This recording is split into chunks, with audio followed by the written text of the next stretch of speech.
Dante, kumusta ang naging pagdalaw ng pamilya ni Mary Jane sa kanya dyan sa correctional?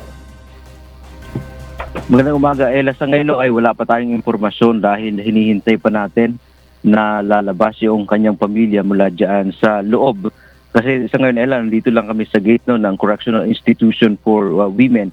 Pero kanina ay maaga nga dumating itong pamilya ni Mary Jane Veloso dito sa Correctional Institution for Women sa Mandaluyong City. Kabilang na yung kanyang mga magulang, anak at mga kaanak. Ito yung unang pagdalaw, Ella, ng pamilya Veloso mula nang dumating siya sa bansa noong December 18. Nasa mahigit 20 yung mga individual kanina na bumisita kay Veloso. Ayon sa ina ni Mary Jane na si Celia, maghapon sila, Ella, para mahaba yung panahon na kanilang gugugulin na makasama ang kanyang anak.